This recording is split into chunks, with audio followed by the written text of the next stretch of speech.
자, 모두들 반갑습니다. 지니 인베스트먼트의 강태공 전문가입니다. 오늘은 SK이노베이션이 어제 시장에 급락이 나왔습니다. 그래서 배터리 사업부 분할한다는 이슈가 있었고 이것 때문에 급락이 나왔는데, 자, 저는 개인적으로 이게 저가 매수 타이밍이라 생각해요. 매수자는 어떻게 보자, 어떻게 대응하면 좋을지, 왜 SK이노베이션이라는 종목이 지금에서야 저가 매수 타이밍인지 여러분들에게 설명을 드리도록 할 테니까 여러분들의 좋아요와 구독하기 한 번씩 부탁을 드리면서 방송을 시작해 보도록 하겠습니다. 자, 일단은 어제장입니다. 8월 4일. 8월 4일에 이제 7%, 약 이제 8% 정도의 급락이 나왔는데, 이런 SK이노베이션 같은 종목이 8% 정도 하락이라고 하면은 웬만한 저가형 스몰캡 종목은 하한가 두 방 정도 때려맞은 그런 느낌이에요, 사실은. 그러다 보니까 굉장히 큰 손실을 보신 분도 있을 거라 생각합니다. 근데 이런 하락의 원인을 우리가 알고 가야 대응이 되겠죠. 자, 근데 하락의 원인 같은 경우는 아까 얘기했다시피 SK이노베이션이 배터리 사업부 분할을 한다, 10월에 별도 법인을 출범한다 라고 하면서 이슈가 되었죠. 그러면서 이제 SK이노베이션이라는 종목이 하락을 맞이했는데요. 우리 이거 최근에 비슷한 이슈를 봤을 거예요. SK이노베이션 배터리 사업부 분할, 배터리 사업부 분할한다. 굉장히 떠오르는 종목이 딱 하나가 이제 떠오르는 기업이 바로 어디입니까? LG화학이라는 기업이에요. 과거에 제가 LG화학에 대해서도 이때 매수 타이밍이라고 줍줍해야 된다라고 말씀을 드렸었는데, 자, LG화학 같은 경우도 보면은 작년 9월달에 배터리 사업부 분사한다, LG에너지솔루션 12월 출범하겠다라고 했습니다. 그러면서 그 당시에 LG화학이라는 종목이 어떻게 됐냐고 하면은 LG화학은 더 큰 폭의 하락, 9%까지 하락을 하면서 주가의 하방을 멈출 수가 없었습니다. 하지만 이후의 흐름을 보자고요. 자, 이후의 흐름을 보면은 어떤 식으로 흘러가게 되느냐. 자, LG화학이라는 종목이 그 당시에 이제 9월달이니까 이때겠죠. 이때 이제 하락을 막지 못하고 이제 무너지는 듯 하다가 저점이죠. 60만원 정도쯤에서 바닥을 다지고 105만원까지 대략적으로 40% 정도에서 50% 정도까지 50%까지 아니죠. 40% 정도의 상승 탄력을 보여줬다라는 겁니다. 그 이유가 뭐냐고 하면은 굉장히 간단해요. 사실 LG화학과 SK이노베이션은 우리가 이제 전기차 시장을 봤을 때 배터리 사업부, 배터리 관련되어 있는 수혜주로서 굉장히 기대되는 종목 중 하나죠. 굉장히 기대되고 굉장히 미래가치가 큰 저평가 우량주 중에 하나가 SK이노베이션과 LG화학이 아니었나 싶은데, 자, 앞으로의 시장을 본다 하더라도 배터리 시장은 계속해서 상승할 겁니다. 특히나 전기차 보급률과 전기차 배터리 시장의 규모를 봤을 때 지속적으로 2018년도 매년 증가하는 폭이 엄청나게 커지면서 대략적으로 1년마다 20조, 평균적으로 20조 정도의 지금 20조 정도의 시장 규모가 계속해서 상승하고 있습니다. 절대 작은 규모는 아니죠. 그래서 전기차 배터리 시장의 전망을 본다 하더라도 지속적으로 공급도 따라와주고 수요도 따라와주고, 이제 실제로 이제 우리가 미래로 갈수록 이제 뭡니까?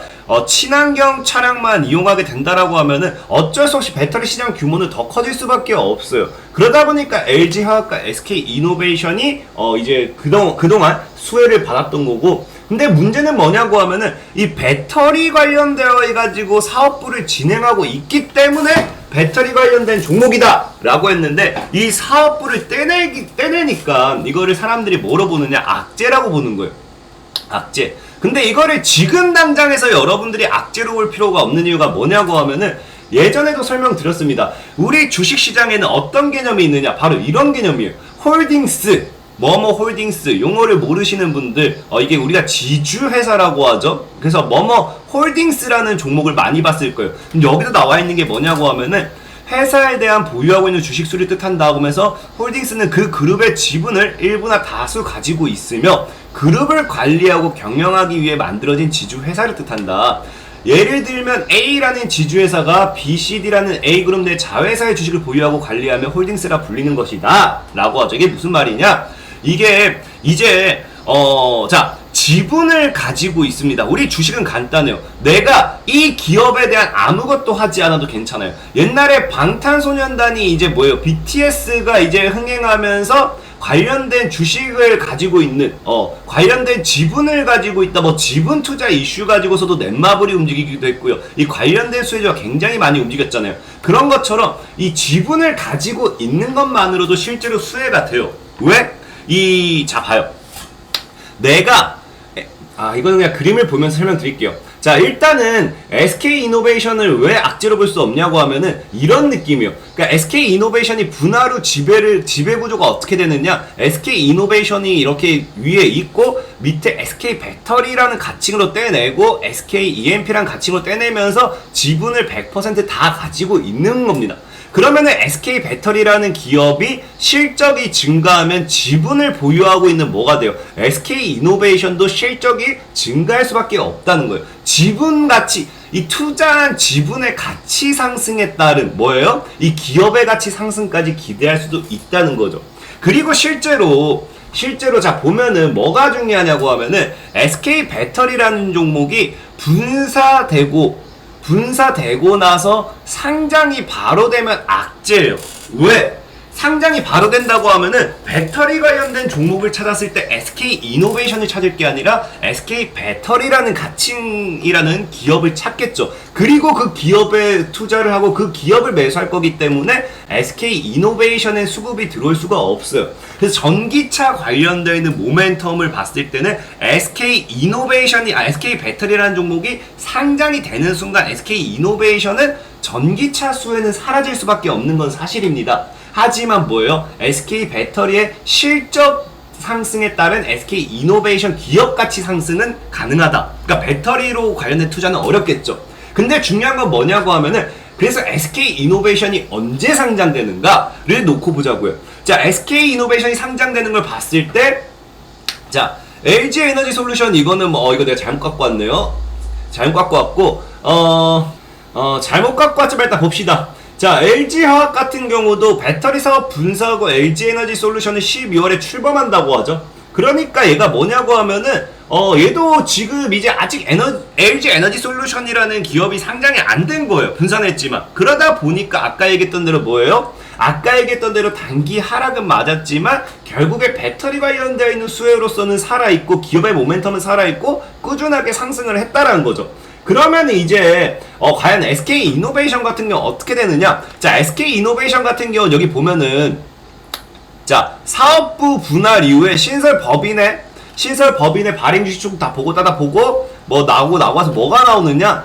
예상되는 내년께 흑자 전환이 예상되는 내년께 상장에 나설 것이라는 관측이 지배적이다. 그러면 뭐예요? 지금 당장 상장은 안 하고 내년에 상장될 확률이 굉장히 높다는 거고, 내년에 상장이 된다라고 하면은 상장 전에는 뭐다? 일단은 배터리 관련되어 있는 수혜는 SK이노베이션이 맞다라는 겁니다. 상장이 되고 나면은 아까 얘기했다시피 배터리 관련되어 있는 모멘텀은 뭐라고요? 모멘텀은 배터리로 가겠지만 SK이노베이션은 기업의 가치, 아까 얘기했다시피 SK배터리의 성장과 함께 실적 가치로서 투자해야 되는 게 SK이노베이션이 되는 거고, 지금 SK배터리가 상장되기 전까지는 SK이노베이션이 전기차 모멘텀은 계속해서 유지할 수밖에 없다. 그러니까 이게 악재는 아니다. 오히려 저가에서 매수할 수 있는 기회다라고 저는 보는 거예요. 그리고 또 중요한 건 뭐냐고 하면은 사실 이걸 보면서 악재라고 생각 안 해요. 자, 보면은 과거에 배터리 사업 우리 알 거예요. 미국 국제무역위원회랑 우리 LG화학이죠. 원래 LG화학과 SK이노베이션이 배터리 관련되어 있어가지고 소송을 계속해서 이제 진행했었습니다. 그리고 올해 결정났던 게 뭐였냐고 하면 결국 패소예요, 패소.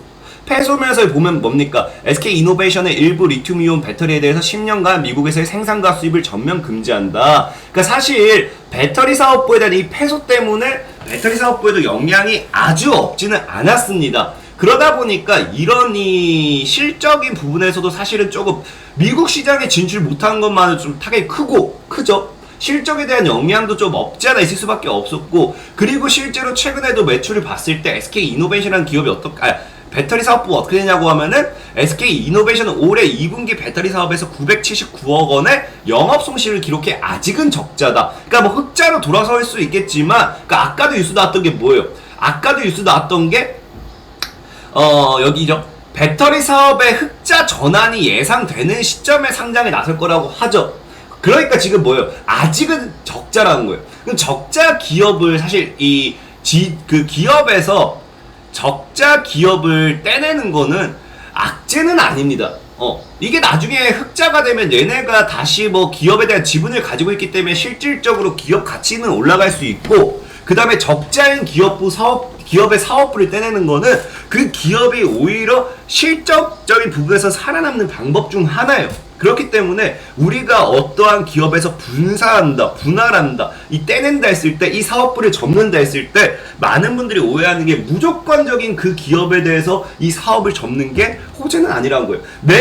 내가 지금 예를 들어서 가게를 하나 운영하는데, 매일같이 내가 매달 운영비만 해도 고정적으로 1,000만 원이 들어요. 1,000만 원. 근데 내가 매달 내가 월 수익이 지금 코로나 터지고 뭐 해가지고 하니까 월 수익이 50만 원 남아. 그럼 이게 마이너스 950만 원 적자. 이거 개인은 절대 못 버티거든. 그러면은 그냥 접어버리는 게 속편한 거죠. 그러니까 차라리 적자인 기업은 떼내가지고 흑자 전환했을 때 이 지분 구조를 통해서 이득을 취하는 것도 하나의 기업의 방법입니다. 그렇기 때문에 저는 사실적으로 SK이노베이션의 뉴스를 봤을 때 악재는 단 하나도 없다 라고 좀 말씀드리고 싶고, 그래서 만약에 SK이노베이션 같은 경우는 진짜 지금 빠질 때 20만원까지 이 구간에서 여러분들이 그냥 25에서 20까지 폭넓게 입 잘 벌리고 있다고 하면은 LG화학과 비슷한 흐름이 나와주는 게 굉장히 크다. 이런 전고점 돌파 이후에는 상방. 저는 그래서 SK이노베이션을 22만 5천원 정도 평단 맞춘다 생각하시고 손절가 17만 5천원 정도 잡고 대응하시면은 이거 웬만하면 수익보다 확률이 높다 좀 말씀드리고 싶어요. 그래서 SK이노베이션 보유하고 계신 분들은 너무 걱정하지 않으셨으면 좋겠다 라고 말씀을 드리면서 방송을 마무리하도록 하겠습니다. 지금까지 지니 인베스트먼트의 강태공 전문가였습니다. 모두들 감사합니다. 모두들 안녕.